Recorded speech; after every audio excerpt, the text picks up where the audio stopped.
حسبي ربي جل الله ما في قلبي غير الله نور محمد صلى الله لا إله إلا الله. السلام عليكم ورحمة الله وبركاته.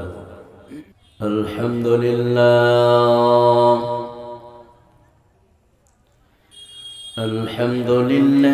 نحمده ونستعينه ونستغفره ونؤمن به ونتوكل عليه ونعوذ بالله من شرور أنفسنا ومن سيئات أعمالنا.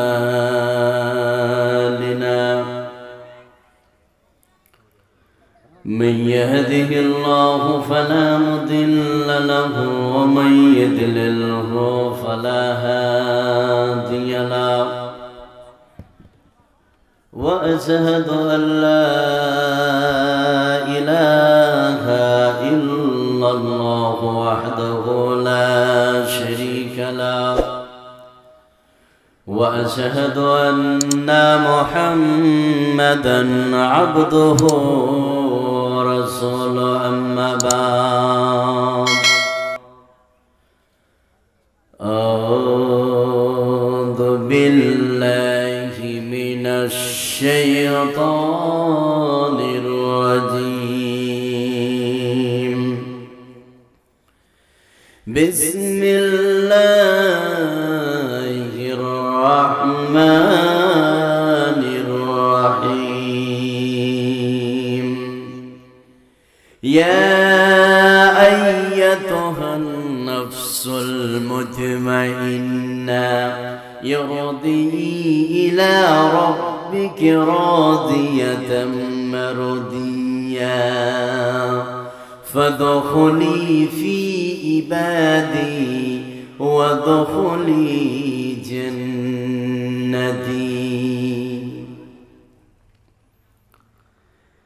যাদের হৃদয়ে আছে আল্লাহর ভয় তারা কভু পথ ভুলে যায় না। যাদের হৃদয়ে আছে আল্লাহর ভয় তারা কভু পথ ভুলে যায় না। আল্লাহর প্রেম ছাড়া এই দুনিয়ায় কারো কাছে কোনো কিছু চাই না। রাতের আধারে যারা সিজদাতে রয় দু চোখের অসরতে নদী যেন বই। রাতের আধারে যারা সিজদাতে রয় দু চোখের অসরতে নদী যেন বই। ছলনার হাতছানি যতই আসুক ছলনার হাতছানি যতই আসুক পিছনে ফিরেও সে তাকাই না। যাদের হৃদয়ে আছে আল্লাহর ভয় তারা কভু পথ ভুলে যায় না। আল্লাহর প্রেম ছাড়া এই দুনিয়ায় কারোর কাছে কোনো কিছু চাই না। দিন কায়েমের পথে যারা অবিচল তারা হলো আল্লাহর প্রিয়জন। বাতিলের কাছে যারা হার মানে না সংগ্রাম করে যায় অমরণ। হীরার আলোতে যার হৃদয় রঙিন হাতে আল কোরআনের দীপ্ত সমীন। হীরার আলোতে যার হৃদয় রঙিন হাতে আল কোরআনের দীপ্ত সমীন। সত্যের পথে যারা নিবেদিত প্রাণ সত্যের পথে যারা নিবেদিত প্রাণ শত্রুকে কভু ভয় পাই না। যদি হৃদয়ে আছে আল্লাহর ভয়, তারা কবু পথ ভুলে যাই না। আল্লাহর প্রেম ছাড়া এই দুনিয়ায় কারোর কাছে কোনো কিছু চাই না। উপস্থিত আজকের সভার মাননীয় ও সম্মানীয় ও যোগ্যতম সভাপতি সাহেব, সামনে বসে থাকা ভাই ও আব্বাজানেরা, তার পাশেই বসে থাকা মা ও বোনেরা, আমাদের আজকে প্রথম যেটি কাজ সেটি হচ্ছে মহান আল্লাহ পাকের প্রশংসা করা। তো প্রশংসার পূর্বে দুটি কথা বলবো আপনাদের উদ্দেশ্যে, তারপরে আমরা আদবের সহিত সম্মানের সহিত আল্লাহ পাকের প্রশংসা করব। কথা দুটি কি? আমরা আল্লাহ পাকের প্রশংসা করে ফেলব। এখানে যেটি লোক আমরা বসে আছি সবাই মুখে আমরা একটু কথা বলবো। এই যে প্রশংসাটা শুধু আজকে করব না প্রতিদিন? সকলে বলেন তো ভাই, প্রতিদিন। সেই জন্য খাওয়ার সময় প্রশংসা কার? সকলে খাওয়ার সময় প্রশংসা কার? ঘুমার সময়, ঘুম থেকে ওঠার সময়, প্রতিটি মুহূর্তে আমরা আল্লাহ পাকের প্রশংসা করব। আজকের জন্য ছোট্ট একটি বাক্যের দ্বারাই আমরা আল্লাহ পাকের প্রশংসা শেষ করব। আমরা সকলে অন্তঃস্থল থেকে বলবো আলহামদুলিল্লাহ। আল্লাহর পরে এই বিশ্বে, এই পৃথিবীতে যাকে আমরা স্থান দিই এবং এই পৃথিবীতে স্থান পাওয়ার যে অধিকার রাখে, যোগ্যতা রাখে, তিনি আর পৃথিবীর কেউ নন। তিনি হচ্ছেন আখিরি নবী, নবী মুহাম্মদ সাল্লাল্লাহু আলাইহি সাল্লাম, যিনি যুগ যুগ ধরে বহু সাধনা করে, বহু চেষ্টা করে বিশ্বের মানব মণ্ডলীকে অন্ধকার ভিতর থেকে আলোর পথ দেখিয়েছেন। তিনার উপর শত শত শান্তির ধারা বর্ষিত হোক। আল্লাহুম্মা সাল্লি আলাইহি, আল্লাহুম্মা বারিক আলাইহি। আপনাদের সম্মুখে যে বিষয়টি নিয়ে মঞ্চ উপবিষ্ট হয়েছে খুব গুরুত্বপূর্ণ বিষয়। আজকের বক্তব্যের বিষয় হচ্ছে মৌত এবং কবর। কি বললাম? মৌত এবং কবর। যেই সব নারী পুরুষ কবরে যাবে বা মৌত কিভাবে হবে এই সম্পর্কে আমি কিছু কথা বলবো ইনশাআল্লাহ। আর এই বিষয়টা আমাদের সকলকে শুনে আমল করার আল্লাহ পাক যেন আমাদেরকে একটা সুযোগ করে দেন। আমরা একবার বলবো আল্লাহুম্মা আমিন। আমি বিষয়টা শুরু করার পূর্বে আরেকটি কথা বলতে চাই। যেই গুটিক মা বোন এসছেন, আপনারা আপোষে কথা বললেন না, এটা আমরা আবেদন। যেহেতু লোক সংখ্যা খুবই কম, অতএব আপনারা আপোষে কেউ কথা বললেন না। মা বোন যারা এসছেন, এটা আমার দাবি আপনাদের কাছে, যে আমার দাবিটা আপনারা রাখবেন, আপোষে কেউ কথা বলবেন না। এবার চলুন, মৌত এবং কবর এই সাবজেক্টটা আজকে বুঝতেই হবে আপনাদেরকে, যে কত ভয়াবহ মৌত হতে পারে মানুষের। তো প্রথমে আমি যে কথাগুলি, তিনটি কথা বলবো আপনাদের সম্মুখে। যে কথাগুলি আপনাদের সম্মুখেই বলছি, আপনারা একটু উত্তর দিবেন যদি জানা থাকে। সে কথাগুলি কি? নাম্বার 1, এই বিশ্বে, এই পৃথিবীতে কিছু সংখ্যক আপনি এরকম লোক পাবেন, শুধু মুসলমানদের মধ্যে নয়, মুসলিমদের মধ্যে নয়, খ্রিস্টান, হিন্দু, বৌদ্ধ, নাসারা, এক কথায় বিশ্বে যতগুলো ধর্ম আছে প্রত্যেকটা ধর্ম থেকে কিছু এরকম লোক পাবেন যারা আল্লাহকে বিশ্বাস করে না। বা মুসলমানদের কথা বলি, এরকম নাস্তিক টাইপের কিছু লোক আছে, আল্লাহকে বিশ্বাস করে না, নবীকে বিশ্বাস করে না, বলে থাকে যে মরার পরে দেখা যাবে। এই কথা বলে কি বলে না? কথা বলুন। আছে বিশ্বে এরকম কিছু লোক আপনি পেয়ে যাবেন।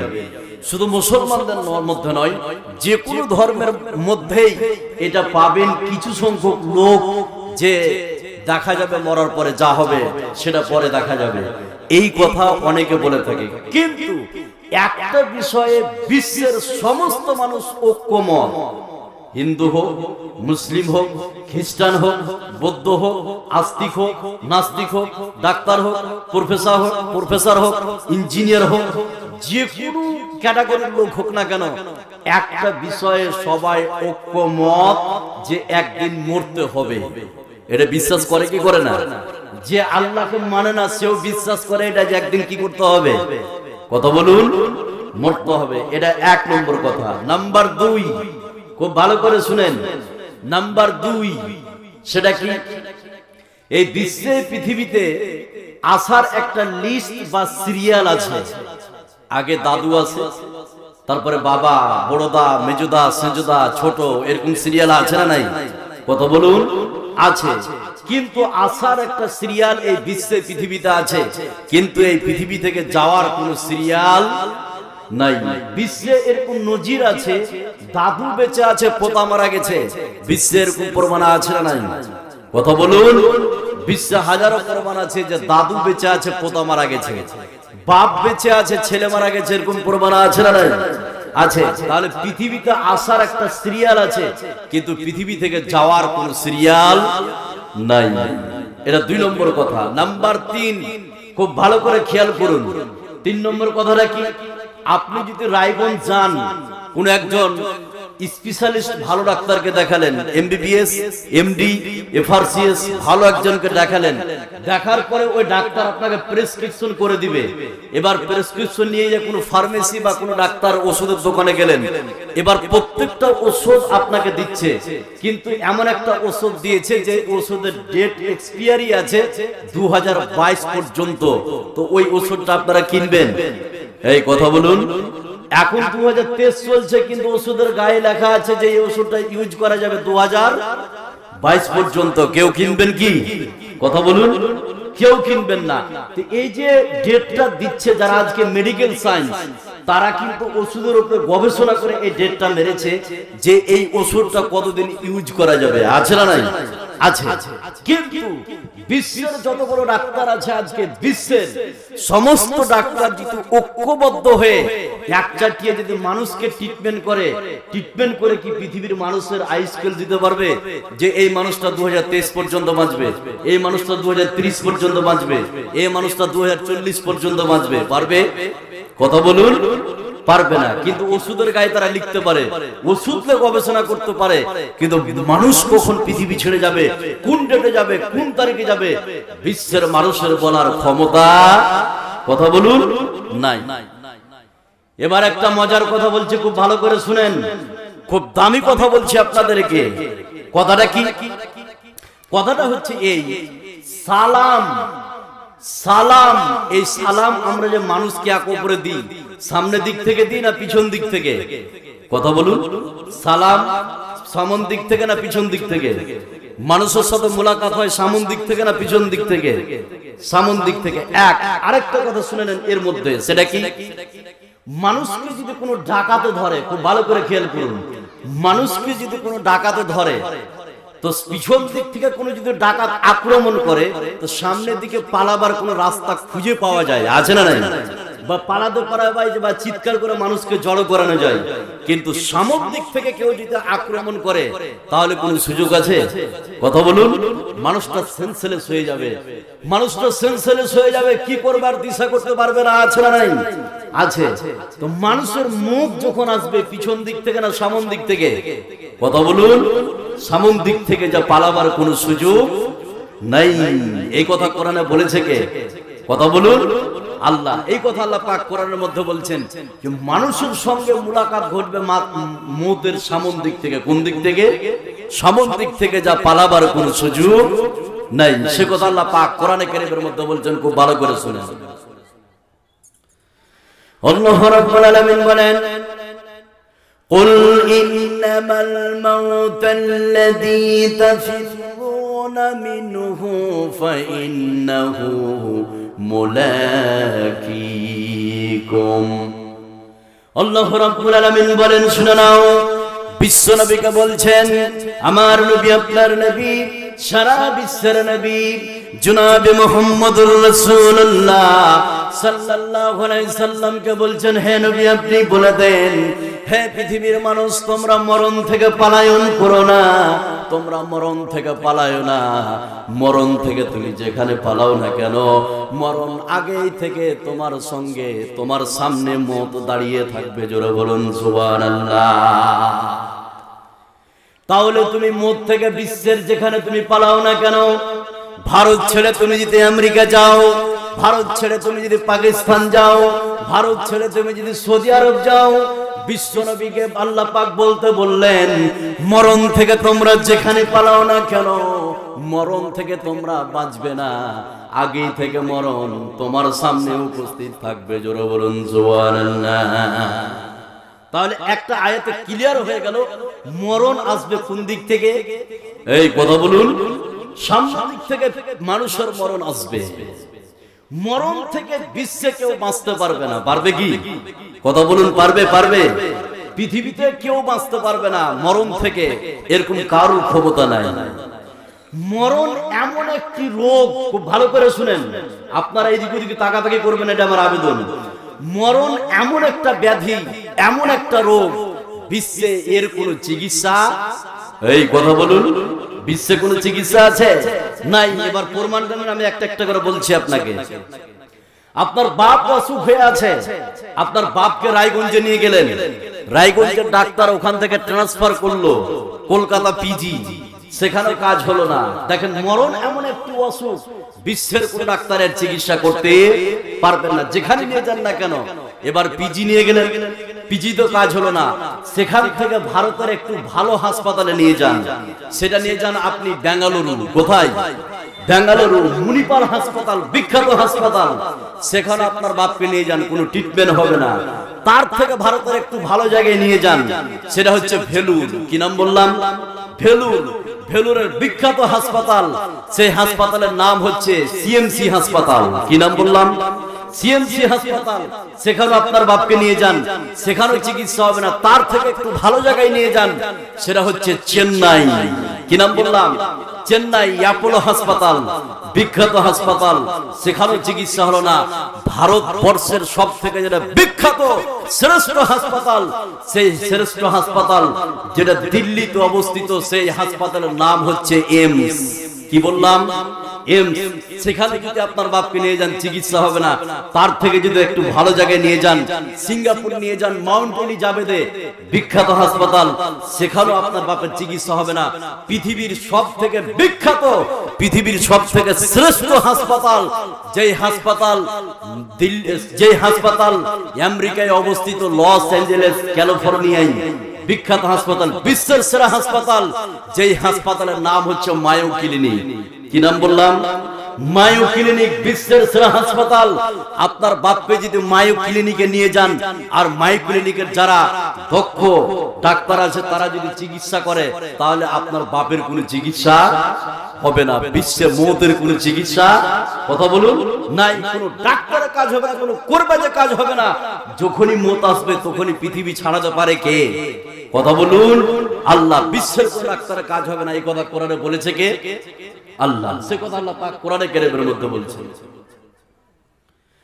আল্লাহ রাব্বুল আলামিন বলেন, কাল্লা ইযা বালাগাতিত তারাকিয়া ওয়া কিলা মান রাকিউ ওয়া জান্না আন্নাহুল ফিরাক ওয়া তাফাতিস সাকু বিস সাকু ইলা রাব্বিকা ইয়াওমাইদিনিল মাসাক।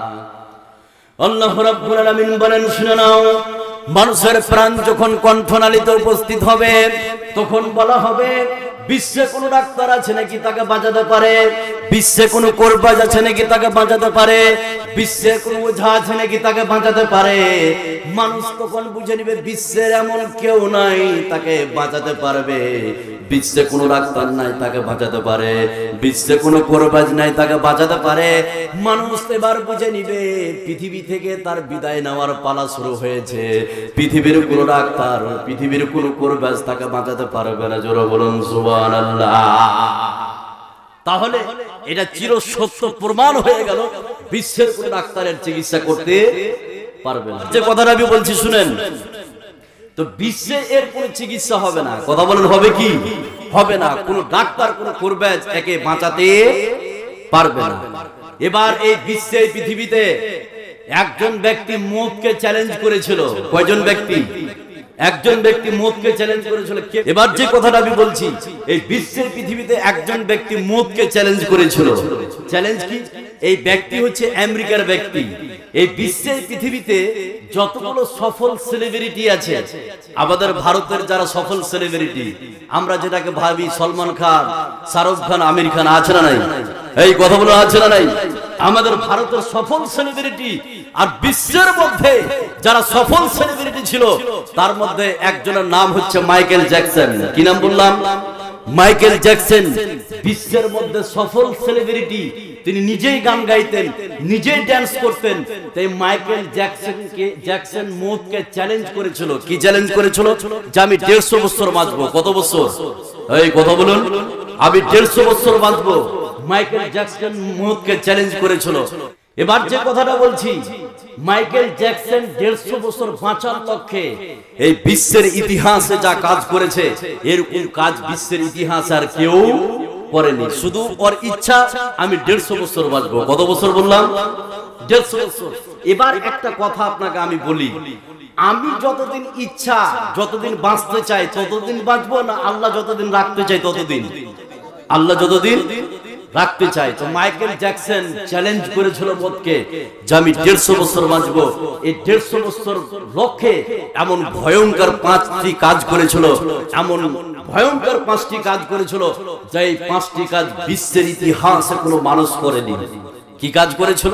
এই মদ থেকে বাঁচার জন্য মদকে চ্যালেঞ্জ করেছিল 150 বছর বাঁচার জন্য 5টি ভয়ঙ্কর কাজ। 5টি কি? নাম্বার 1, এই 150 বছর বাঁচার লক্ষ্যে মাইকেল জ্যাকসন 1 নম্বরে যে কাজটি করেছিলেন, তার বাড়িতে 12 জন ডাক্তার, স্পেশালিস্ট ডাক্তার নিযুক্ত করেছিলেন। প্রতিদিন মাইকেল জ্যাকসনের মাথা থেকে নিয়ে পায়ের তেলে পর্যন্ত টেস্ট করত, চেক আপ করত যে তার শরীরে কোনো অসুখ বাঁধলো নাকি। কথা বুঝেন নাই? এই 12 জন ডাক্তারের খাওয়া পড়া চিকিৎসা সবকিছু মাইকেল জ্যাকসন একাই বহন করত। এটা 1 নম্বর। নাম্বার 2, এই মাইকেল জ্যাকসন 150 বছর বাঁচার লক্ষ্যে 2 নম্বর যে কাজটি করেছিলেন, তিনি অক্সিজেন প্রুফ বেডে ঘুমাতেন। অক্সিজেন নিয়ে বেডে ঘুমাতেন, যাতে করে রাত্রি বেলায় শ্বাস প্রশ্বাসের যেন কোনো কষ্ট না হয়। এই জন্য অক্সিজেন প্রুফ বেডে ঘুমাতেন, অক্সিজেন যুক্ত বেডে ঘুমাতেন, শুধু 150 বছর বাঁচার লক্ষ্যে। নাম্বার 3, মাইকেল জ্যাকসন 150 বছর বাঁচার লক্ষ্যে 3 নম্বর যে মারাত্মক কাজ করেছিলেন, সেটা কি? তিনি চরম বিশুদ্ধ খাবার খেতেন। চরম বিশুদ্ধ কি? যখন তার সামনে খাবারকে পেশ করা হতো, উপস্থিত করা হতো, ওই খাবারটা ল্যাবরেটরিতে টেস্ট করা হতো যে খাবারে কোনো জীবাণু আছে নাকি, খাবারে আর কিছু আছে নাকি। এবার টেস্ট করার পরে মাইকেল জ্যাকসনের সম্মুখে উপস্থিত করা হতো, ওই খাবারকে তিনি খেতেন, শুধু 150 বছর বাঁচার লক্ষ্যে। নাম্বার 4, মাইকেল জ্যাকসন 150 বছর বাঁচার লক্ষ্যে 4 নম্বর যে মারাত্মক কাজ করেছিলেন, সেটা কি? তার বাড়িতে 15 থেকে 16 জন জিমনেসিয়ান রেখেছিলেন ব্যায়াম করার জন্য, জিম করার জন্য। সকাল আর সন্ধ্যা এই 15 জন ব্যক্তি তাকে জিম করাতো, ব্যায়াম করাতো, যাতে করে শরীরের ভিতরে কোনো অসুখ বিসুখ, কথা বলুন, না ধরে। নাম্বার 5, এই 150 বছর বাঁচার লক্ষ্যে মাইকেল জ্যাকসন 5 নম্বরে যে কাজটি করেছিলেন, তার বাড়িতে মাইকেল জ্যাকসন 20 জন মানুষকে লালন পালন করেছিলেন। যেই 20 জন মানুষের খাওয়া পড়া, তাদের বেতন মাইকেল জ্যাকসন একাই বহন করতেন, শুধু 150 বছর বাঁচার লক্ষ্যে। এই 20 জন মানুষকে লালন পালন করতেন। এই কারণে মাইকেল জ্যাকসন মনে করতেন, হঠাৎ করে যদি আমার একটা চোখ নষ্ট হয়ে যায়, কিডনি ফেলিয়ার হয়ে যায়, ফুসফুস খারাপ হয়ে যায়, তাহলে যে 20 জন মানুষকে আমি লালন পালন করছি, তাদের মধ্য থেকে যার অঙ্গটা বেশি ভালো, ওখান থেকে নিয়ে আমার শরীরে লাগাতে পারি। এই ব্যবস্থাপনা করেছিল, এবং ভয়ঙ্কর 5টি ব্যবস্থাপনা। এতগুলি ব্যবস্থাপনার পরেও মাইকেল জ্যাকসনের চ্যালেঞ্জকে গুড়িয়ে ভেঙে দিয়েছে কে? কথা বলেন, ভেঙে দিয়েছে কে? 150 বছর বাঁচার লক্ষ্যে মাইকেল জ্যাকসনকে 50 বছর আল্লাহ টপকিতে দেয়নি, দুনিয়া থেকে শেষ করেছে কে? আল্লাহ। আল্লাহ বলছেন, যে চাইবে যে আমি 1 মিনিট আগে মরবো, 1 মিনিট পরে মরবো, বা 10 দিন পরে মরবো, বাঁচতে পারবে? কথা বলুন, পারবে? কার চ্যালেঞ্জ? কথা বলুন, কার? আল্লাহ। সে কথা আল্লাহ পাক কোরআনে কারীমের মধ্যে বলছেন।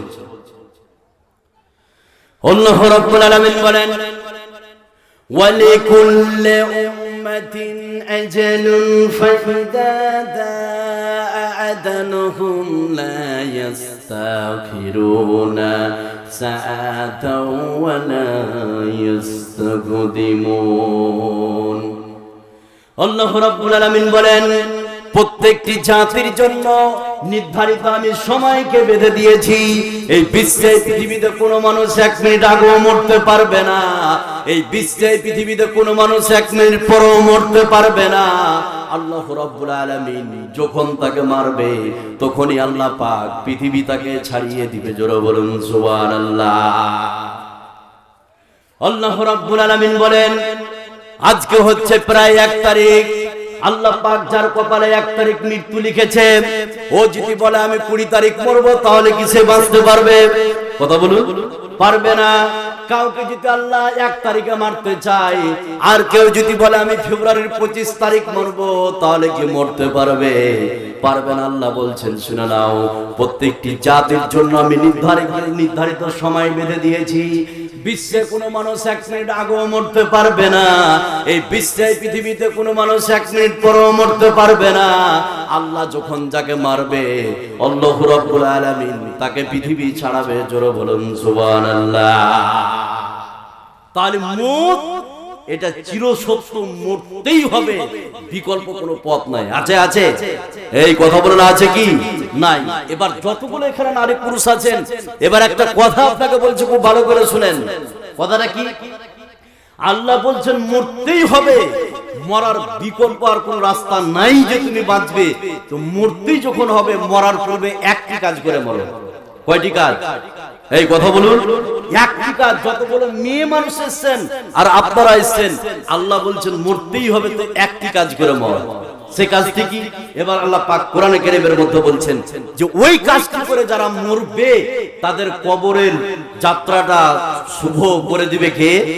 আল্লাহ। আর যারা ওই কাজটি করে না মরবে তাদের কবরের শাস্তিকে উপস্থিত করে দিবে কে? আল্লাহ। এবার ওই কাজটি কি? খুব ভালো করে শুনেন। আল্লাহ বলছেন মরতেই হবে, এর কোনো বিকল্প রাস্তা নাই, মরার পূর্বে একটি কাজ করে মর। কাজটি কি? আল্লাহ পাক কোরআনে কারীমের মধ্যে বলছেন। আল্লাহ রাব্বুল আলামিন বলেন ইয়া আইয়ুহাল্লাযীনা আমানু তাকুল্লাহা হাক্কা তুকাতিহি ওয়া লা তামুতুন্না ইল্লা ওয়া আনতুম মুসলিমুন। আল্লাহ রাব্বুল আলামিন বলেন হে বিশ্বাসী তোমরা শুনে নাও, তোমরা আল্লাহ রাব্বুল আলামিনকে ভয় করো, আর একটি কাজ না করে তোমরা মরিও না, একটি কাজ না করে তোমরা পৃথিবী ছাড়িও না।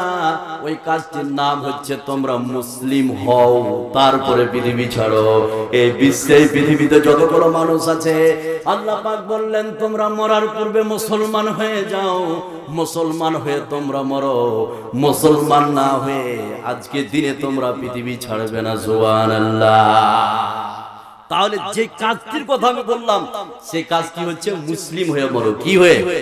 এই কথা বলুন, মুসলিম হয়ে। এবার আপনাদের সম্মুখে আমার কিছু কথা, এখানে যতগুলো লোক আমরা বসে আছি সবাই আমরা দাবি করি যে আমি মুসলিম। আছে না নাই?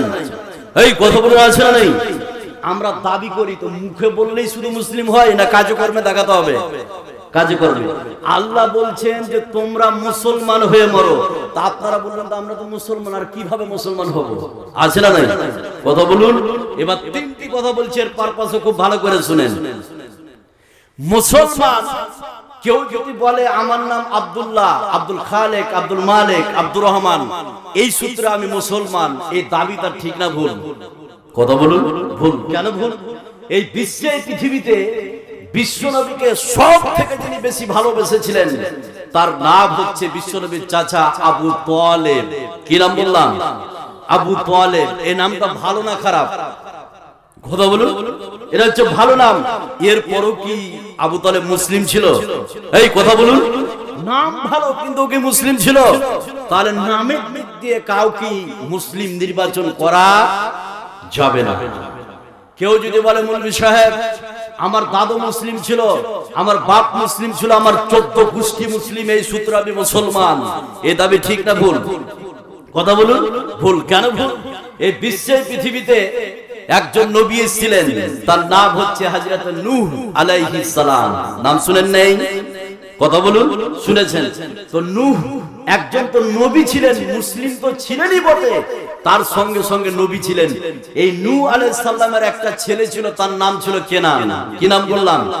কেনান। সে কি মুসলিম ছিল? মুসলিম ছিল না। নবীর ঘরে জন্ম, মুসলিম ঘরে জন্ম, এরপরও সে মুসলিম ছিল না। তাহলে কেউ কেউ বলে আমার ঘরে মুসলমানের ঘরে জন্ম, এই সূত্রে আমি মুসলমান, এ দাবি ঠিক না ভুল? এ দাবি তার ভুল হয়ে যাবে। এবার কিছু লোক যদি বলে মৌলভী সাহেব আমি সপ্তাহে 5 কেজি করে গরুর মাংস খাই, এই সূত্রে আমি মুসলমান, এ দাবি ঠিক না ভুল? এই দাবি ভুল। কেন ভুল? এই ভারতবর্ষের মধ্যে একটি জেলা আছে, রাজ্য আছে, যে রাজ্যের নাম হচ্ছে কেরালা। নাম শুনেন নাই? কেরালা। কেরালাতে হাজারো মুসলিম আপনি পাবেন যারা গরুর মাংস খায়। আছে না নাই? কথা বলুন। আছে। তো আল্লাহ বলছেন যে মুখে শুধু দাবি করার নাম মুসলিম নয়, ওটা কাজে কর্মে দেখাতে হবে। তা আল্লাহ বলছেন মুসলিম হয়ে যারা মরবে, এই বিশ্বের যতগুলো নারী আর পুরুষ, তাদের মৃত্যুর যাত্রা হবে আলাদা। আর যারা মুসলিম হয়ে না মরবে, তাদের মৃত্যুর যাত্রা হবে আলাদা। এবার দুটা যাত্রার কথা বলছি। যেই সব মা বোনেরা এসেছেন খুব ভালো করে শুনেন, আর আপনারা শুনেন।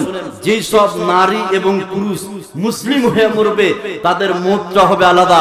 আর যেই সব নারী আর পুরুষ মুসলিম হয়ে মরবে না, তাদের মরটা হবে আলাদা।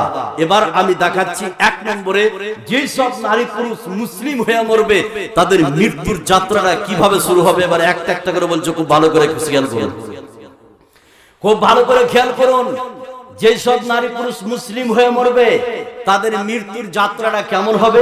এবার আমি ভালো মৃত্যু, যারা মুসলিম হয়ে মরবে তাদের মৃত্যুর যাত্রাটা এবার আমি শুরু করছি। খুব লক্ষ্য করে শুনুন, না তো আপনারা বুঝতে পারবেন না।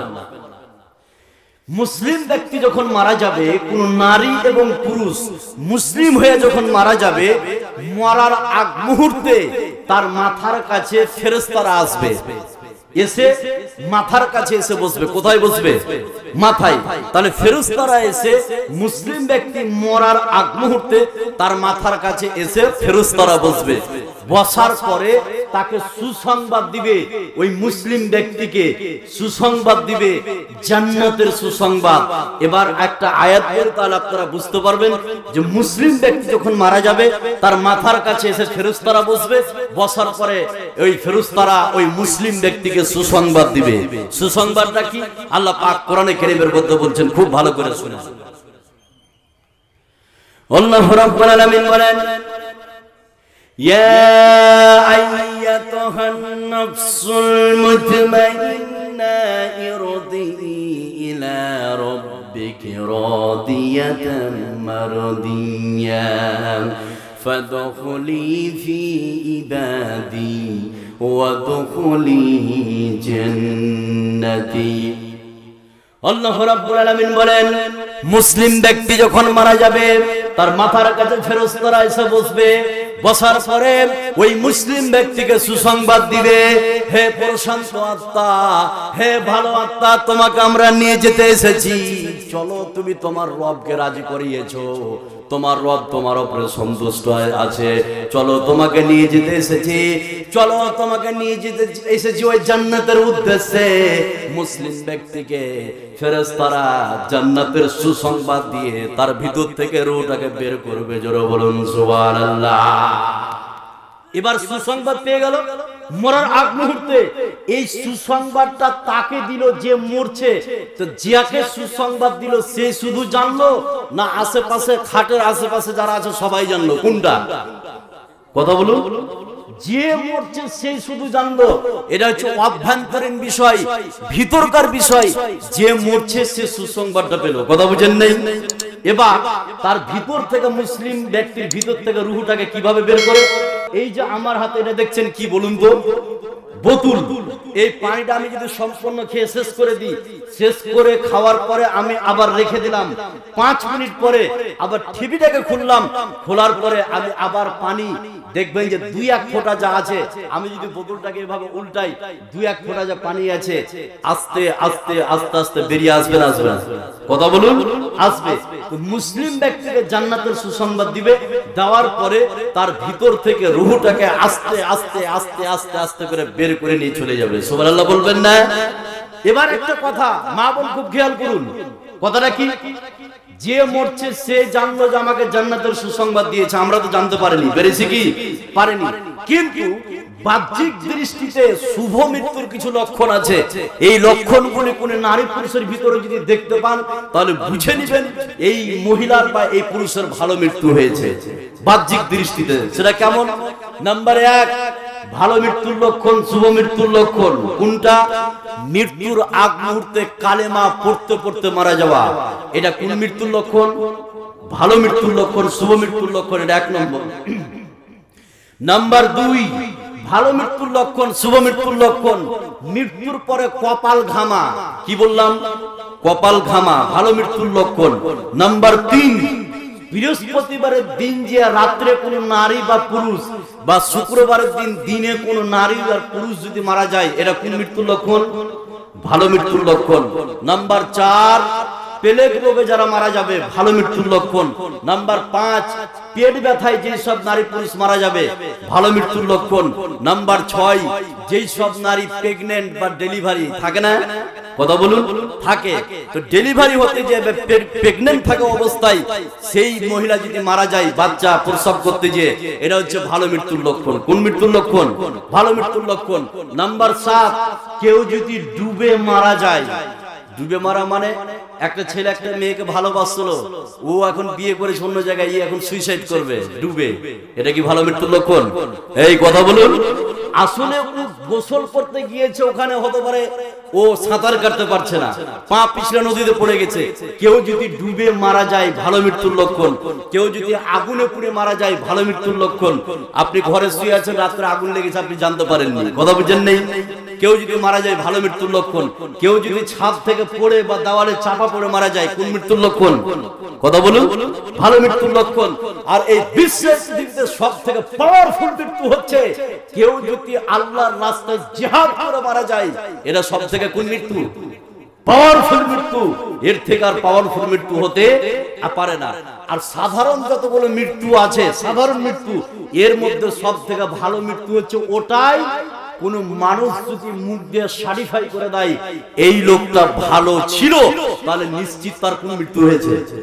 কথা বলুন, ভালো মৃত্যু হয়েছে। এবার এখানে যতগুলো নারী পুরুষ আছেন আপনারা বলবেন, মুলবি সাহেব একজন গ্রামে চোর ছাড়ছর লুচ্চা ডাকাত বেনামাজি বেপর্দা মহিলা মারা গেছে, আমি তো মুখে বলতে পারি যে ভালো ছিল। আপনি মুখ থেকে বলতে পারবেন, কিন্তু দিল থেকে বলতে, কথা বলবেন, দিল থেকে বলতে পারবেন না যে ভালো ছিল। মানুষ যদি খালি সার্টিফাই করে দেয় যে এই মহিলা ভালো ছিল, মানুষ যদি খালি মুখ দিয়ে বলে দেয় যে এই লোকটা ভালো ছিল, তাহলে নিশ্চিত এর কোন মৃত্যু হয়েছে, ভালো মৃত্যু। এর প্রমাণ একটা বর্ণনা শোনাচ্ছি, খুব খেয়াল করুন, হাদিসটা খুব ভালো করে বুঝেন, তাহলে আপনারা বুঝতে পারবেন। হযরত আনাস রাদিয়াল্লাহু তাআলা আনহু তিনি যেন হাদিসটি বর্ণনা করেন। তিনি বলছেন, বিশ্বনবীর সামনে দিয়ে একটি লাশ বয়ে গেল, আর ওই লাশের সঙ্গে কিছু লোক ছিল। লোকেরা ওই লাশটির প্রশংসা করলো। লোকেরা ওই লাশটির প্রশংসা যখন করেছে, বিশ্বনবী প্রশংসা শুনে ওয়াজাবাত বললেন।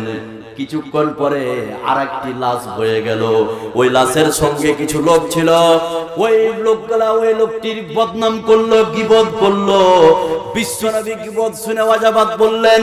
হযরত ওমর বিশ্বনবীকে বললেন, ইয়া রাসূলুল্লাহ, ওগো আল্লাহর নবী, ওগো দয়ার নবী, প্রথম যখন লাশটি বয়ে যায় তখনই আপনি ওয়াজাবাত বললেন, আর দ্বিতীয় লাশটি যখন বয়ে যায় তখন আপনি ওয়াজাবাত বললেন।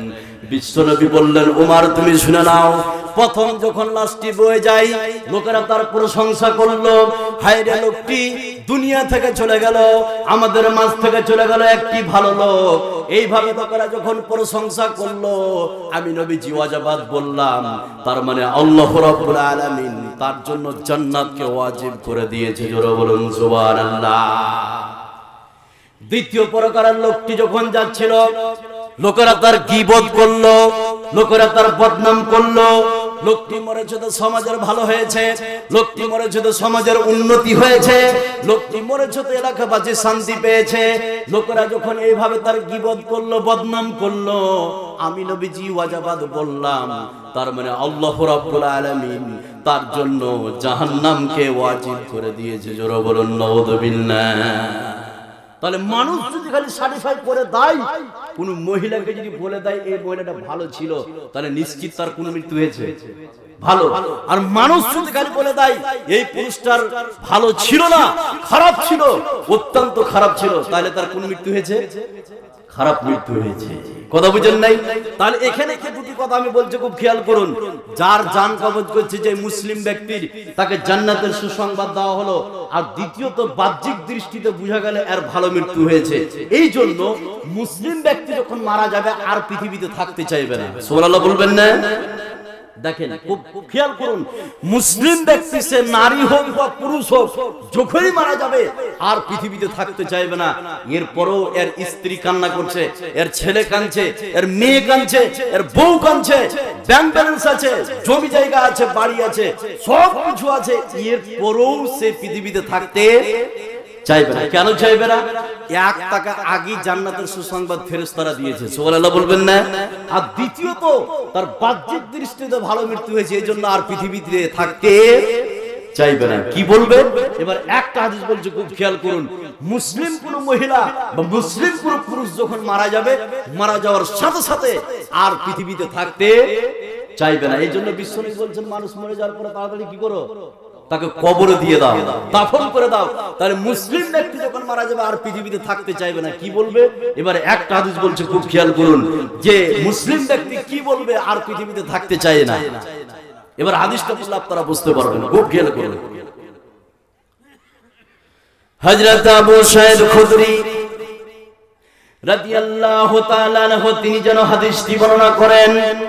বিশ্বনবী বললেন, এই বিশ্বে পৃথিবীতে কোন মুসলিম ব্যক্তি যখন মারা যাবে, এই বিশ্বে পৃথিবীতে কোন মুমিন মহিলা যখন মারা যাবে, এই বিশ্বে পৃথিবীতে কোন মুমিন পুরুষ যখন মারা যাবে, ওই মুমিন পুরুষকে সুন্দর করে গোসল করে খাটিয়াতে করে যখন 4 জন মিলে কবরস্থানের উদ্দেশ্যে নিয়ে যাবে, নিয়ে যাওয়ার সময় ওই মৃত্যু ব্যক্তি বলবে, কদ্দিমুনি ওয়া ইন কানাত গায়রা সালিহাতিন, কদ্দিমুনি ওয়া ইন কানাত গায়রা সালিহাতিন, আমাকে তাড়াতাড়ি করে কবরে নিয়ে চলো। বারবার করে বিশ্বনবী বললেন, বারবার করে বলবে। যেই 4 জন মিলে ঘাড়ে করে নিয়ে যাচ্ছে তাদেরকে উদ্দেশ্য করে বলবে, কদ্দিমুনি ওয়া ইন কানাত গায়রা সালিহাতিন, আমাকে তাড়াতাড়ি করে কবরে নিয়ে চলো, আমাকে তাড়াতাড়ি করে কবরে নিয়ে চলো।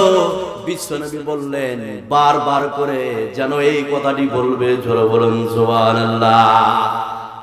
তাহলে ও কবরে যেতে চাইছে বারবার করে, আমাকে তাড়াতাড়ি করে নিয়ে চলো। কেন বলছে বলুন তো? উনি বুঝে গেছে আমার জন্য জান্নাত অপেক্ষা করছে। সুবহানাল্লাহ বলবেন না? এবার তাকে কবরে নিয়ে যাওয়া হলো মুসলিম ব্যক্তিকে, খুব খেয়াল করুন। এবার কবরে নিয়ে যাওয়ার পরে কবরে রেখে দেওয়া হলো। এবার যারা মাটি দিতে গিয়েছিল, এবার তারা যখন ফিরে আসবে, তাদের চাপ্পাল বা জুতা বা স্যান্ডেলের আওয়াজ ওই ব্যক্তি কি করবে? শুনতে পাবে। এবার মুসলিম ব্যক্তিকে যখন কবরে রাখা হবে, অবস্থা কি হবে? আরেকটি হাদিস বলছে, খুব ভালো করে শুনেন, হাদিসটা শুনলে আপনারা বুঝতে পারবেন। হযরতে বারা ইবনে আযিব রাদিয়াল্লাহু তাআলা আনহু তিনি যেন হাদিসটি বর্ণনা করেন।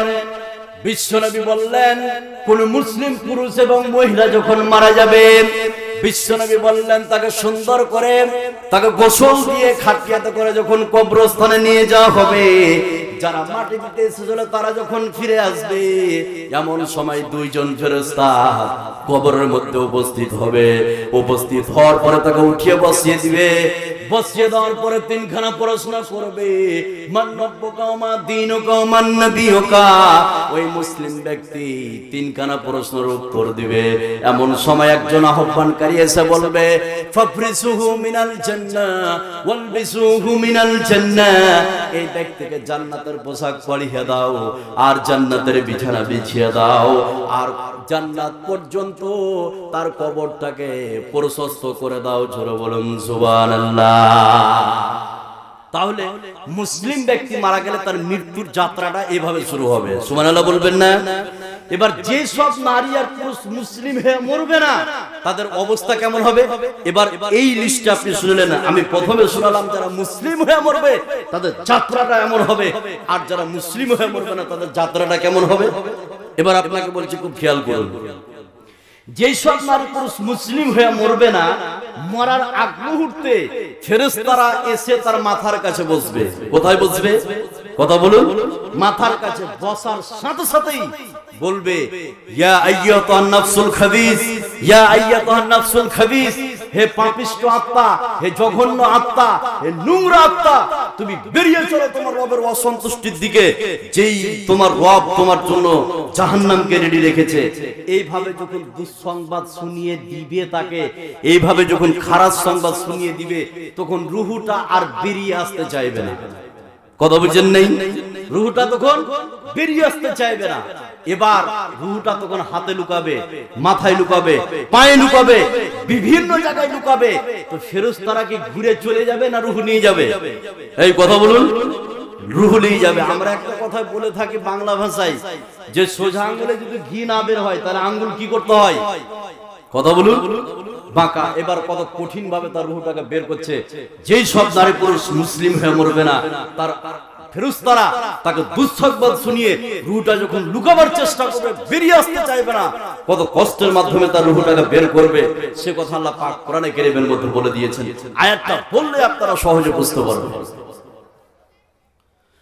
আল্লাহ রাব্বুল আলামিন বলেন, ওয়ালাউ তারা ইয ইয়াতাওয়াফাল্লাযীনা কাফারুল মালাইকাতু ইয়াজরিবুনা উজুহাহুম ওয়া আদবারহুম ওয়া যুকু আযাবাল হারিক।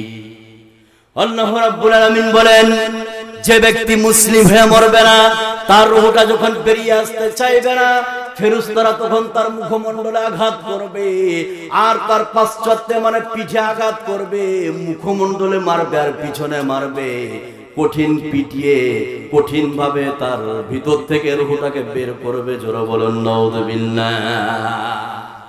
তাহলে যাকে পিটিয়ে রূহটাকে যার ভিতর থেকে বের করছে, সেই কি জানছেন? আমরা জানছি। এই কথা বলুন। সেই জানছে যে মুসলিম হয়ে মরবে না, তার ভিতর থেকে তার মুখমণ্ডল আঘাত করবে এবং পশ্চাতে পিঠে পিছনে আঘাত করে কঠিন কষ্টের মাধ্যমে তার রূহটাকে বের করবে। এবার যে মরছে সে এটা জানতে পারলো, যাকে দুঃসংবাদ শোনানো হয়েছে সেই জানতে পারলো, কিন্তু বাহ্যিক দৃষ্টিতে কিছু খারাপ মৃত্যুর লক্ষণ আছে। কি আছে বললাম? বাহ্যিক দৃষ্টিতে কিছু খারাপ মৃত্যুর লক্ষণ আছে। সে লক্ষণগুলো কি খুব ভালো করে শুনেন, আপনার জীবনের সঙ্গে মিলিয়ে দেখবেন। আপনার পড়োশি যে মরেছে, আপনার বোন মরেছে, আপনার বাপ মরেছে, আপনার ভাই মরেছে, আপনার জীবনের সঙ্গে আপনি মিলিয়ে দেখবেন খারাপ মৃত্যুর কিছু লক্ষণ আছে বাহ্যিক দৃষ্টিতে। সে লক্ষণগুলো কি? নাম্বার 1, খারাপ মৃত্যুর লক্ষণ, কালেমা মরার সময় কালেমা পড়তে না পারা। এটা কোন মৃত্যুর লক্ষণ? খারাপ মৃত্যুর লক্ষণ। নাম্বার 2, বেনামাজি হয়ে মারা যাওয়া। কোন মৃত্যুর লক্ষণ? কথা বলুন। খারাপ মৃত্যুর লক্ষণ। নাম্বার 3, কোন পুরুষ বা নারী দেখবেন রাত্রি বেলায় মোবাইলটাকে চালু করেছে, হয় গান শুনছে বা ইয়ারফোন কানে লাগিয়ে দিয়েছে, সারা রাত গান চলছে, এর মাধ্যমে এই গান শুনতে শুনতে মারা গেছে। এটা কোন মৃত্যুর লক্ষণ? খারাপ মৃত্যুর লক্ষণ। এবার কোন নারী বা পুরুষ তার বয়ফ্রেন্ড বা গার্লফ্রেন্ডের সাথে কথা বলছে সারা রাত 10টা 11টা 12টা পর, হঠাৎ তার মৃত্যু হয়ে গেল। কোন মৃত্যুর লক্ষণ? খারাপ মৃত্যুর লক্ষণ। যেই সব মহিলা এই সমাজে বিশ্বে বেপরদা হয়ে চলতে চলতে মারা যায় কোন অ্যাক্সিডেন্ট বা কিছু হয়ে, এরা কোন মৃত্যুর লক্ষণ? খারাপ মৃত্যুর লক্ষণ। তো এই মৃত্যুগুলো যখন আপনি দেখবেন তখন বুঝে নিবেন তার কোন মৃত্যু হয়েছে? খারাপ মৃত্যু হয়েছে। এবার যে ব্যক্তি মরছে মুসলিম হয়ে মরে না, তাকে জাহান্নামের দুঃসংবাদ শোনালো, আর দ্বিতীয়ত বাহ্যিক দৃষ্টিতে তার খারাপ মৃত্যু হয়েছে, ওই জন্য ওই ব্যক্তি আর পৃথিবী থেকে যেতে, কথা বলুন, চাইবে না। সে বুঝে গেছে যে আমাকে আগে জাহান্নামের সুসংবাদ দিয়েছে কে? এই কথা বলুন। জাহান্নামের আগে তাকে দুঃসংবাদ দিয়েছে, ওই জন্য কোন নারী বা পুরুষ যদি মুসলিম হয়ে না মরে তাহলে আর পৃথিবী থেকে যেতে চাইবে না। এবার একটা কথা বলি, বুঝে যেতে চাইবে না তো আমরা উপরে রেখে দেবো না নিয়ে যাব? কথা বলুন, নিয়ে যাব। কি বলবে? এবার একটা হাদিস বলছে, খুব খেয়াল করুন, যদি মুসলিম হয়ে না মরে সে ব্যক্তি আর পৃথিবী ছেড়ে যেতে চাইবে না কবরে। কি বলবে? যে 4 জন ঘাড়ে করে নিয়ে যাচ্ছে তাদেরকে উদ্দেশ্য করে ওই ব্যক্তি বলতে শুরু করবে। এবার হাদিসটা বললে আপনারা বুঝতে পারবেন যে কি বলবে। হযরত আবু সাঈদ খুদরি রাদিয়াল্লাহু তাআলা আনহু তিনি যেন হাদিসটি বর্ণনা করেন, বিশ্বনবী বললেন, এই বিশ্বে পৃথিবীতে একজন বেনামাজি, একজন কাফের, একজন বেনামাজি, একজন বেপরদা মহিলা যখন মারা যাবে, তাকে সুন্দর করে গোসল করার পরে চারজন মেরে যখন খাটিয়াতে করে কবরস্থানের উদ্দেশ্যে নিয়ে যাবে, এই চারজনকে উদ্দেশ্য করে বলতে শুরু করবে, ইয়া ওয়াইলানা আইনা তাজহাবুনা বিহা, আমাকে কোথায় তোমরা নিয়ে যাচ্ছ? বিশ্বনবী বললেন, বারবার করে বলবেন, আমাকে তোমরা নিয়ে যেও না, আমাকে তোমরা নিয়ে যেও না, ইয়া ওয়াইলানা আইনা তাজহাবুনা বিহা, বারবার করে কথাটি বলবে। বিশ্বনবী বললেন, এমন চিৎকার করে বলবে, বিশ্বনবী বললেন, ওয়ালাউ সামিয়াল ইনসানু লা সাইকা, এর চিৎকার যদি পৃথিবীর মানুষ শুনতে পেত, তাহলে পৃথিবীর মানুষ সঙ্গে সঙ্গে বেহুশ হয়ে যেত। এই লোকটা এত কাকতি মিনতি করবে, তবুও তাকে কবরে নিয়ে যাওয়া হবে। জোরে বলুন নাউযুবিল্লাহ।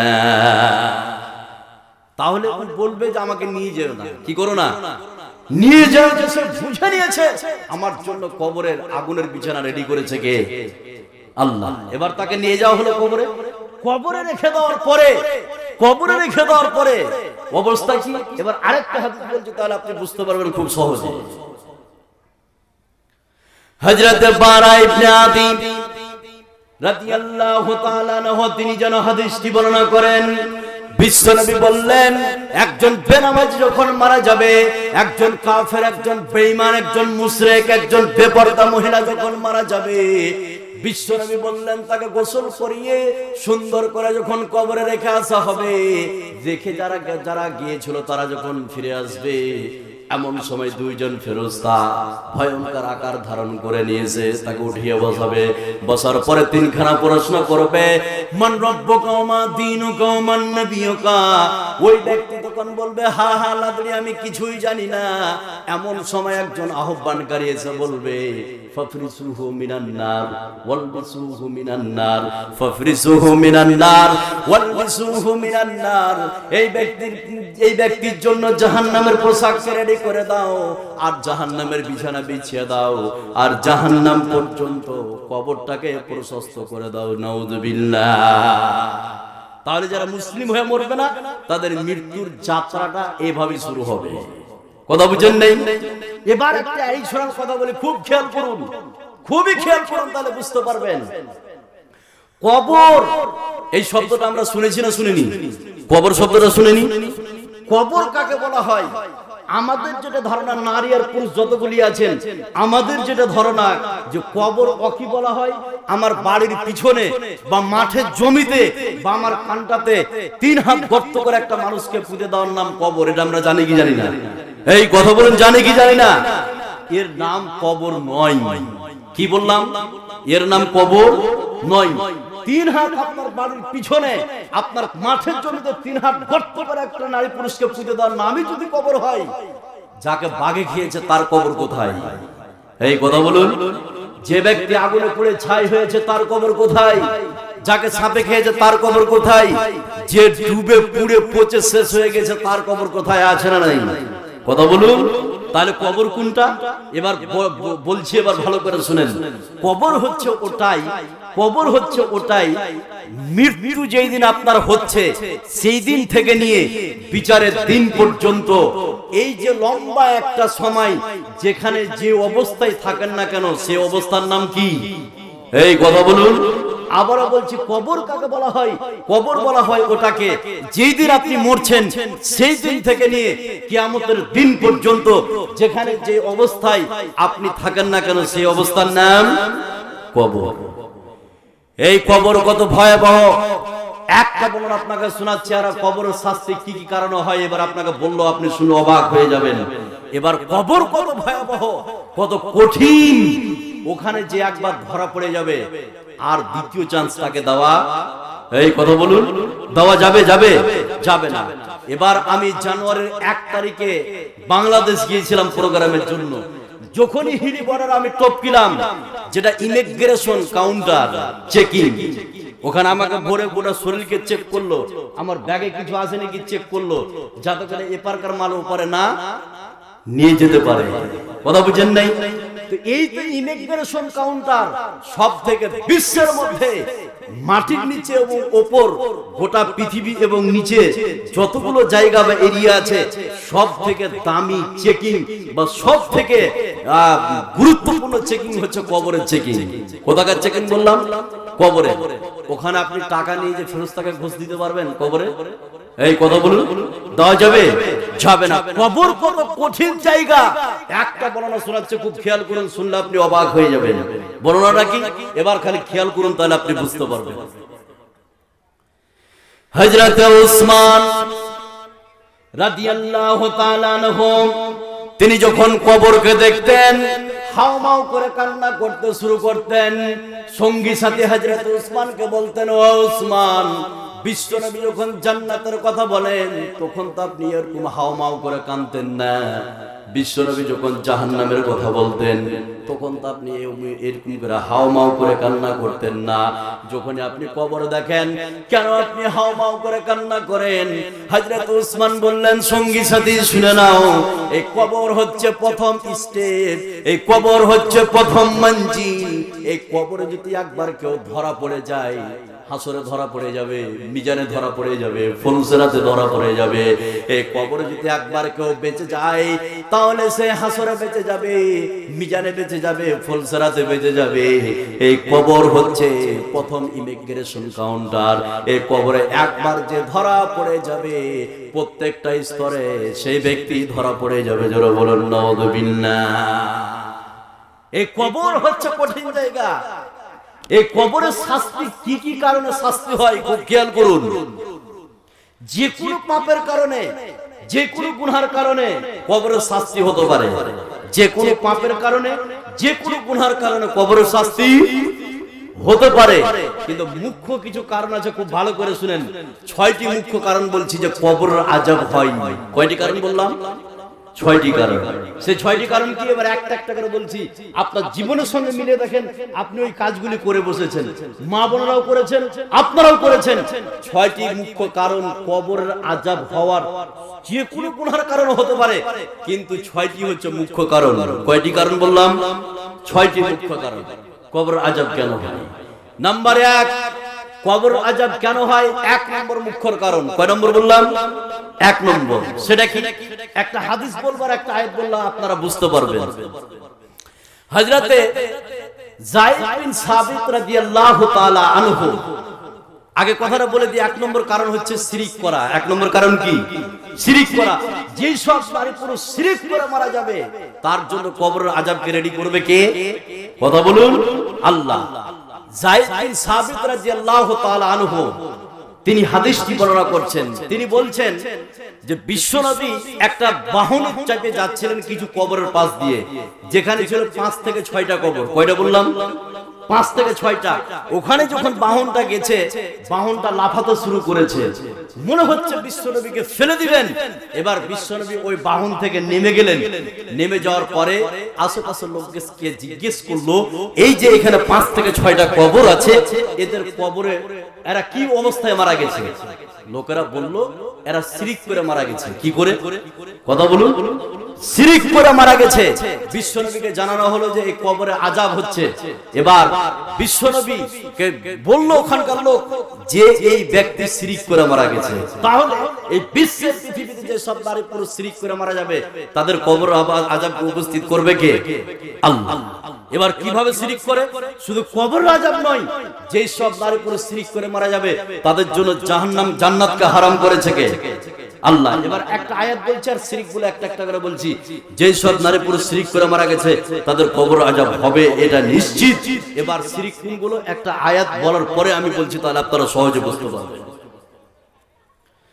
আল্লাহ রাব্বুল আলামিন বলেন, ইন্নাহু মান ইউশরিকু বিল্লাহি ফাকাদ হারামাল্লাহু আলাইহিল জান্নাতা ওয়া মাওয়াহুন নারু ওয়া মা লিয-যালিমিনা মিন আনসার।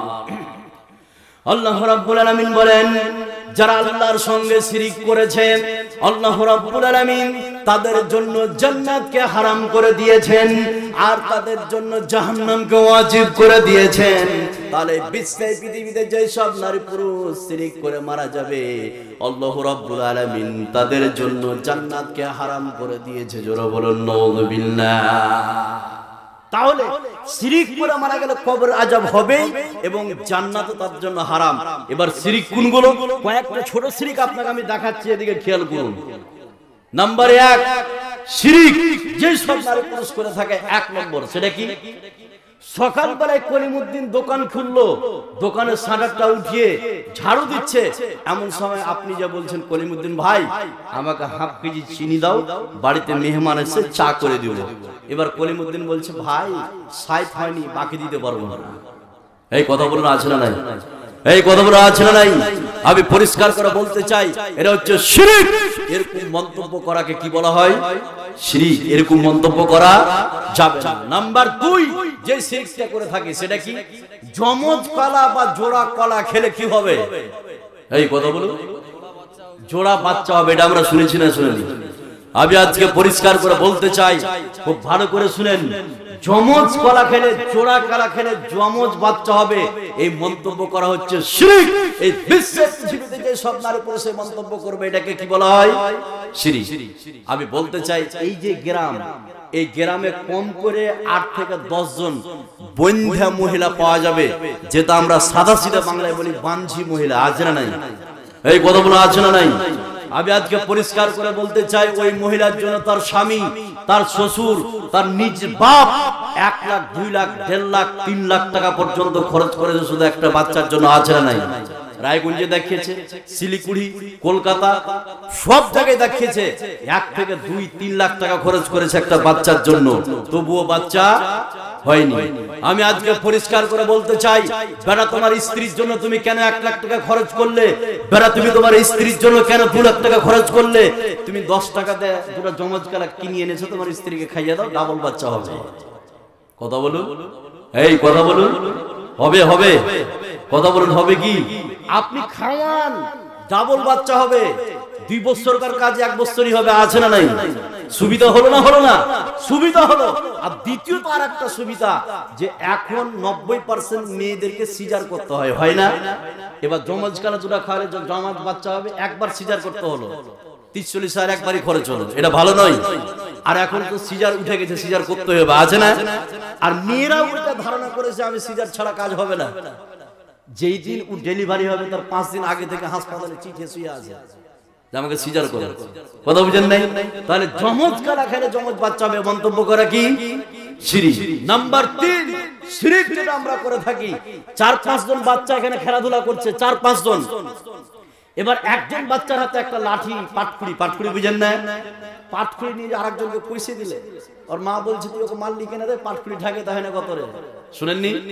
এই কথা বলুন, পাটকুড়ি ঠেকালে কি হবে? এই কথা বলুন, শুকিয়ে যাবে, এরকম কথা শুনেছেন না শুনেননি? আমি পরিষ্কার করে বলতে চাই, আমার মালদার মাটিতে হারবাল কোম্পানির প্রতিদিন অ্যাড দেয়। 25 বছর বয়স, 1.5 কুইন্টাল ওজন, 20 বছর বয়স, 100 কেজি ওজন। আমার হারবাল কোম্পানির ওষুধ 10 দিন খাও, তোমার 50 কেজি কমিয়ে দিব। কথা বুঝেন নেই? ওখানে টাকা কন্ট্রাক্ট হয় 60,000, 70,000। আপনার 1 কুইন্টাল ওজন, 25 বছর বয়স, আপনার 25 কেজি ওজন কমাবে। আমি পরিষ্কার করে বলতে চাই, যারা তুমি হারবাল কোম্পানির ওষুধ খাচ্ছ কেন? ওজন কমার জন্য। প্রতিদিন জিম করো কেন? প্রতিদিন এক্সারসাইজ করো কেন? যদি এরকম মন্তব্য থাকে, পাটকুড়ির ভিতরে শক্তি থাকে, যার ওজন বেশি, ওজন কমাতে চায়, 7-8 জন আমরা ওকে পাটকুড়িতে পিটালেন, পাতলা হবে না? এই কথা বলতে হবে না? হবে না? এই মন্তব্য করা হচ্ছে শিরক। যে মন্তব্য করবে এটা কি করলো? কথা বলুন, শিরক করলো। আরেকটা শিরক আমরা দেখতে পাই, সেটা কি?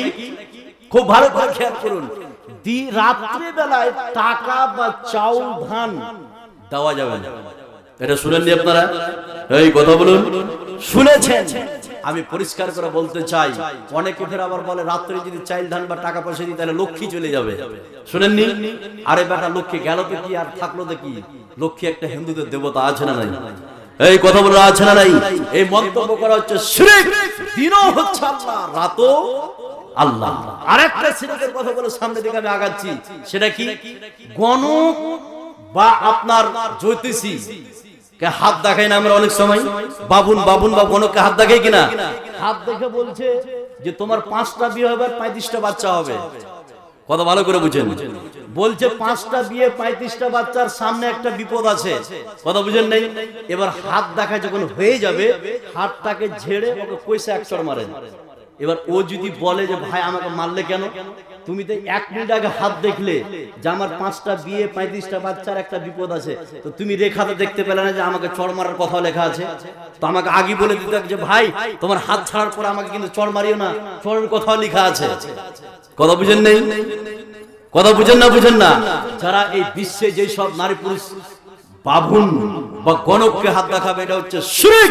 এই শিরক করে যারা মারা যাবে তাদের জন্য কবর আযাবকে উপস্থিত করবে কে? আল্লাহ। এটা 1 নম্বর। নাম্বার 2, কবর আযাব হবে 2 নম্বর, সেটা হচ্ছে পেশাব থেকে না বাঁচা। কি বললাম?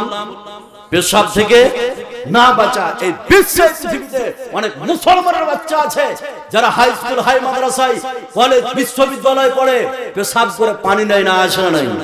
কি করে পানি নিবে? বেটা প্যান্ট পরেছে, এমন টাইট ফিট প্যান্ট, হয় প্যান্টকে কেটে পায়ে ভরে সিলালছে না কি করে যে সিলাল ছাল্লাই জানছে, ও কি বুঝতে পারবে? আর এই কথা বলুন, বুঝতে পারবে না। এই প্যান্ট শরীয়ত পারমিট করে না। করে করে যেমন মহিলাদের জন্য লেগিংস আর জ্যাগিংস পরাকে হারাম করেছে কে? বিশ্বের কোন মায়ের বেটা জন্মেনি যে মহিলাদের জন্য লেগিংস আর জ্যাগিংস পরাকে হালাল করতে পারে। যে সব নারী পুরুষ কোন মুসলমানের বাচ্চা যদি লেগিংস আর জ্যাগিংস পরে, এটা টোটালি হারাম। বিশ্বের কোন মায়ের বেটা নাকি হালাল করতে পারে? তাহলে যারা পেশাব থেকে বাঁচবে না, যে সব নারী পুরুষ, বিশেষ করে আমি দেখতে পাই, নিজে আমি একজন কলেজে পড়েছি, নিজের অনার্স করেছি আরবিক, আমি দেখেছি যে পেশাবখানাতে বসার কোনো সুযোগ নেই, দাঁড়িয়ে পেশাব করতে হবে। আছে না নাই? আছে। এবার যে সব যুবকেরা টাইট প্যান্ট পরে, তারা যদি বসে পেশাব করেও উঠার সময় পেশাব বের হবে, এটা চ্যালেঞ্জ বের হবে। কেন বলেন তো? টাইটের কারণে। কিসের কারণে? টাইটের কারণে। তো যে সব নারী পুরুষ পেশাব থেকে বাঁচবে না, তাদের কবরের শাস্তি উপস্থিত করবে কে? আল্লাহ। এবার এখানে একটা কথা খুব ভালো করে খেয়াল করুন। কথাটা কি? খুব দামি কথা বলছি। কিছু মানুষ আছে, এখানে মুরব্বী লোক আছে, পেশাব করতে বসে ঢেলটাকে নিয়ে উঠে মোটামুটি বলে 40 কদম হাঁটতে হবে। শুনেননি আপনারা? এই কথা বলুন, শুনেছেন না শুনেননি? শুনেছেন। এবার একটা শিক্ষণীয় কথা বলছি, খুব খেয়াল করুন। বিশ্বনবী বলেছেন, পুরুষদের থেকে নারীদের পেশাবে অপবিত্রতার হার কম না বেশি? বেশি। খুব ভালো করে বুঝেন কথাটা, যে পুরুষদের থেকে নারীদের পেশাবে অপবিত্রতার হার কম না বেশি? বেশি। এটা কি করে প্রমাণ করবেন? আধুনিক বিজ্ঞান বলেছে প্রমাণ করার একটাই রাস্তা, সেটা কি? যেখানে ঘাস বুঝেন না?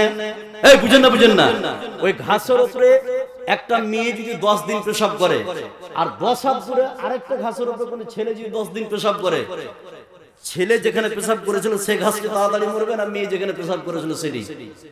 কথা বলুন। মেয়ে। তাহলে একজন পুরুষ পেশাব করতে বসে 10 কদম বলে হাঁটতে হবে বেটাকে, এটা কে শিখিয়েছে? তোমার থেকে পেশাবের অপবিত্রতার হার বেশি মেয়েদের। তাহলে তোমাকে যদি 40 কদম হাঁটতে হয়, মেয়েদেরকে কত কদম হাঁটতে হবে? কথা বলুন। কোন মেয়ে পেশাব করতে বসে ঢেললে হাঁটে 80 কদম? এই কথা বলুন। এরকম নোংরা কাজ জীবনে করবেন না। করবেন পেশাব কমপ্লিট হলো, পানি নাই, ঢেল ওখানে নেই, ছেড়ে আপনি উঠবেন, ঢেললে ওঠার প্রয়োজন নাই। তাহলে বিশ্বে যারা পেশাব থেকে না বাঁচেছে, তাদের জন্য কবর আযাব উপস্থিত করবে কে? আল্লাহ। নাম্বার 3, যারা গীবত পরনিন্দা করে। কি করে? গীবত পরনিন্দা করে, পরচর্চা করে, তাদের জন্য কবরের শাস্তিকে উপস্থিত করাবে কে? আল্লাহ। আর এটা সব থেকে বেশি দেখতে পাওয়া যায় কাদের মধ্যে? মেয়েদের মধ্যে। যেখানে 3, 4 জন 5 জন মেয়ে আছে, দেখবেন অন্য কোন মেয়ের গীবত বা পরনিন্দা হচ্ছেই। আছে না নাই? আমি 1.5 বছরকার কথা বলি, শুনলে আপনি অবাক হয়ে যাবেন। আমার মা রুটি পাকাচ্ছে, একজন মহিলা আসলো, এসে আমার মায়ের আখার কাছে বসলো, বসে বলছে, বুবু তোমাকে কথা বলবো একটা। বলে কি? না তো তোমাকে বিশ্বাস করে বলছে তুমি কাউকে বলিও না। বলে দিল এই মাগি খারাপ, ওই মাগির ছেলে খারাপ, ওই মাগির এই হুমুক বলে দিল। তারপর মার হাত ধরে বলছে, বুবু তোমাকে বিশ্বাস করে বললাম কাউকে বলিও না। রুটি পাকা যখন হলো, এই যে বলে দিয়েছে ঝড়া সোয়া। কথা বুঝেন নেই? এই বিশ্বের পৃথিবীতে সব থেকে গীবত করে কারা বেশি? নারীরা আরেকটা প্রমাণ নেন, মহিলারা নিজেই বলতে পারবে এটা।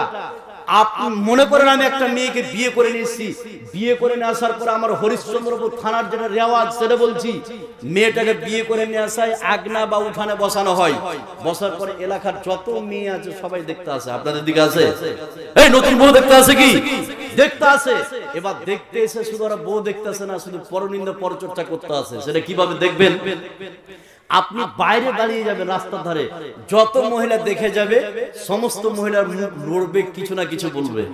কেউ বলবে ইয়েছি, সব যে বলছে ধলটি তো কালু বউটা এক, কেউ বলবে ইয়েছি বউটা লাকটা তোল্লালায় বোঁচা, কেউ বলবে কপাল উচ্চা, ইয়েছি বউটা দাঁতগুলো বড়। কিছু না কিছু গীবত করবেই, আছে না নাই? কথা বলা আছে না নাই? এবার মা বোনদেরকে আমি বলতে চাই আর আপনাদেরও বলতে চাই, গীবত কত বিষাক্ত জিনিস, গীবত কত বিষাক্ত জিনিস। এই শব্দটা আপনারা খালি হাদিসটা বললে আপনারা বুঝতে পারবেন। সমুদ্র, আটলান্টিক মহাসাগর বা প্রশান্ত মহাসাগর নাম শুনেছেন আপনারা?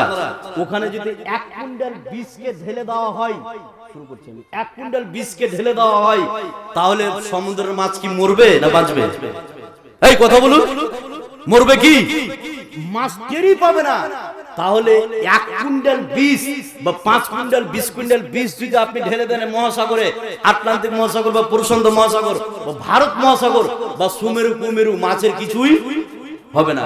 কিন্তু গীবত, পরনিন্দা, এই শব্দটা কত বিষাক্ত। এবার একটা হাদিস বলছে, খুব ভালো করে শুনুন।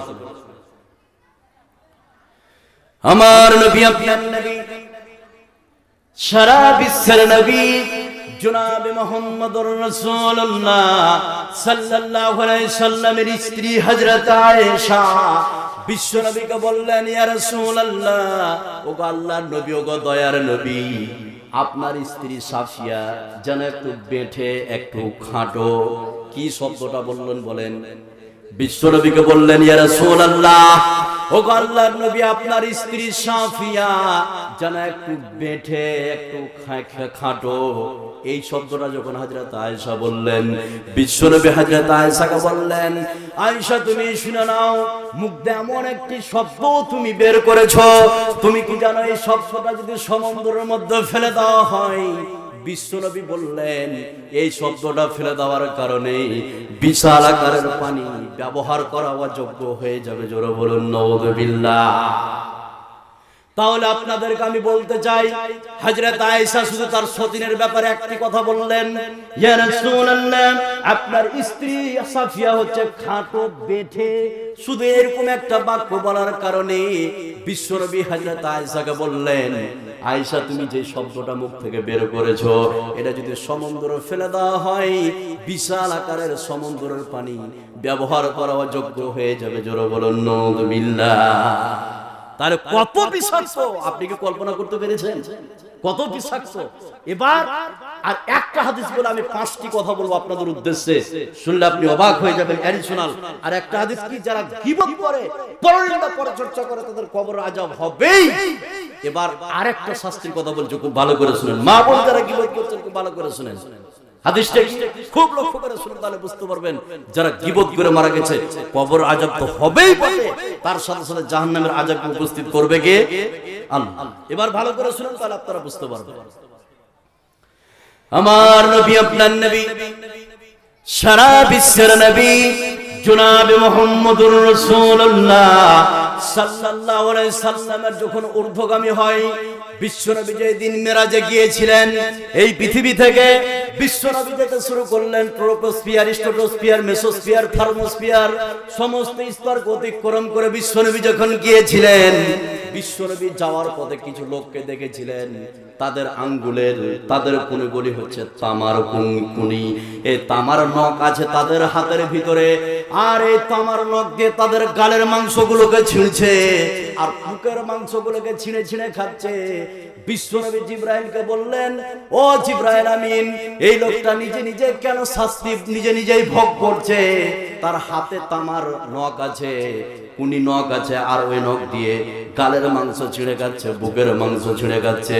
ও জিবরাইল আমিন, তুমি কি বলতে পারো এরা কারা? জিবরাইল আমিন বিশ্বনবীকে বললেন, ইয়া রাসূলুল্লাহ, ওগো আল্লাহর নবী, ওগো দয়ার নবী, এরা হচ্ছে তারাই বিশ্বে পৃথিবীতে গীবত করেছিল, পরনিন্দা পরচর্চা করেছিল। এই গীবত করার কারণে ওই কিয়ামতের ময়দানে তারা নিজেই নিজেই তার মাংসকে ছিঁড়ে ছিঁড়ে খাবে। জোরে বলুন নাউযুবিল্লাহ। আর গীবত করবেন, এটা 3 নম্বর কারণ কবরের শাস্তি। আর 3টা আমি বলছি, কিন্তু এখানে অ্যাডিশনাল আমি 5টা কথা বলবো। যে সব মা বোনেরা আছেন আর যারা আপনারা বসে আছেন, 5টি কথা না শুনে শুনে কারা উঠবেন? একটু হাত উঠান তো। 5টি কথা না শুনে কারা উঠবেন? তাহলে থামেন থামেন, বলছি থামেন, এত আঁকাবাঁকা করার কিছু নাই। তাহলে এখানে প্রমাণ হলো যে হাত উঠাল না তার মানে উঠবে না, নাকি? আমি বললাম যে এই কথাটি না শুনে কারা কারা উঠবেন, তাহলে কেউ হাত উঠালেন না, এটা প্রমাণ হলো। আছে না নাই? এবার একটা কথা আমি বলি, মুনাফিকের লক্ষণ কয়টা? কথা বলুন। 3টা, কোন হাদিসে 4টা, 3টে আমি ধরলাম। তো মুনাফিকের 3টা লক্ষণের মধ্যে একটি লক্ষণ হচ্ছে যারা ওয়াদা করে ওয়াদা খেলাফ করে। কি বললাম? ওয়াদা করে ওয়াদা খেলাফ করে, কথা দিয়ে যারা কথা খেলাফ করে। এখানে যতগুলো লোক আছেন, আমি বললাম আমার এই 5টি কথা না শুনে কারা কারা উঠবেন? কেউ হাত উঠাননি, তার মানে কথা আমাকে দিয়েছেন যে আমি উঠবো না, ওয়াদা করেছেন। এবার আপনি যদি উঠে যান তাহলে কোন গ্রুপে পড়বেন? এই কথা বলুন, মুনাফিকের গ্রুপে। এবার দেখেন কোন মালটা উঠছে, কোন লোকটা। যেই লোকটা উঠবেন আপনি বুঝে নেবেন কোন গ্রুপে পড়বে, মুনাফিক। এবার 5টা কথা আমি বলছি, খুব খেয়াল করুন, খুব দামি কথা বলছি। আর কবরে যে 3টা কারণে শাস্তি হয়, শুনলে আপনি অবাক হয়ে যাবেন। আমি কোরআন থেকে বলবো 3টা। এবার এই 5টি কথা কি খুব খেয়াল করুন, খুবই খেয়াল। নাম্বার 1, এখানে যতগুলো আমরা বসে আছি লোক, বিশ্বের মধ্যে সব থেকে শ্রেষ্ঠ, সব থেকে মার্জনীয়, সব থেকে উৎকৃষ্ট মানের, সব থেকে দামি জায়গার নাম কোনটা বলতে পারবেন? কে বলতে পারবেন? বিশ্বের মধ্যে সব থেকে দামি জায়গার নাম মসজিদ। তাহলে আমরা এটা পেয়ে গেলাম যে পৃথিবীর মধ্যে সব থেকে দামি জায়গার নাম মসজিদ। 1 নম্বরে আরেকটা কথা বলে দিচ্ছি, এই বিশ্বের মধ্যে সব থেকে নিকৃষ্ট, সব থেকে ঘৃণিত, সব থেকে নোংরা জায়গার নাম বাজার। এবার বাজারে বেশি লোক যায় না মসজিদে? কথা বলুন।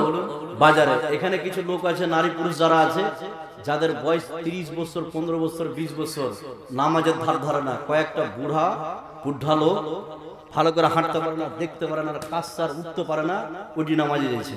বেটা তুমি মরবা না। আর ওই সব মেয়েদেরকে বলি যাদের 20 বছর, 25 বছর, 30 বছর বয়স, তুমি বেপরদা হয়ে বেহায়াপনা হয়ে চলছো, নামাজের যত তোমার নাই। তাহলে মসজিদ হচ্ছে বিশ্বের মধ্যে সব থেকে সেরা জায়গা। আছে না নাই? আছে। 1 নাম্বার 2, যেই কথাটা আমি বলছি এখানে খুব ভালো করে শুনেন। এই 2 নম্বর কথাটা আমি 5টি কথা বলতে চেয়েছি।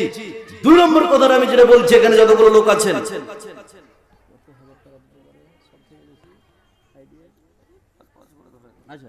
এবার 2 নম্বর কথাটা শুনেন। 5টি কথা বলে খুব তাড়াতাড়ি 2 নম্বর শুরু করলাম। আমাদের পশ্চিম বাংলার যিনি মুখ্যমন্ত্রী, তার নাম কি? মমতা দিদি বা মমতা ব্যানার্জি। মেয়েদেরকে একটা চাকরি দিয়েছে, তার নাম হচ্ছে কি? লক্ষ্মী ভান্ডার। এত গরমে তাদের থাকা যায় না, তাই না? এবার যে কথাটা বলছে শুনেন, পশ্চিম বাংলার যিনি মুখ্যমন্ত্রী তার নাম হচ্ছে মমতা ব্যানার্জি। একটু কথা বলবেন। মমতা ব্যানার্জি, এটা আমরা সবাই জানি কি জানি না? এবার আজকে আমার তারিখ হচ্ছে 1 তারিখ। এবার মমতা ব্যানার্জি যদি 1 তারিখে ঘোষণা করলো, পশ্চিম বাংলার যতগুলো লোক আছেন তোমরা শোনো, তোমরা তোমাদের গ্রামের মেম্বারের কাছে আধার কার্ড, ভোটার কার্ড আর ব্যাংকের বই জেরক্স করে আর তার সাথে 5,000 টাকা করে দাও, তোমাদের অ্যাকাউন্টে 10 তারিখে 60,000 করে টাকা ঢুকবে, যা দিয়ে তোমরা একটা ঘর তৈরি করতে পারবে। এটা যদি ঘোষণা করে কারা কারা দিবেন ভাই? একটু হাত উঠান তো। এই মুখে বলেন, হাত উঠান না। দিবেন না? দিবেন না? দিবেন, সবাই দিবেন। এবার এখানে সমস্ত লোক বললেন যে আমরা দিব। এটা ঠিক না ভুল? দিব। তাহলে কথাটা কি খুব খেয়াল করুন।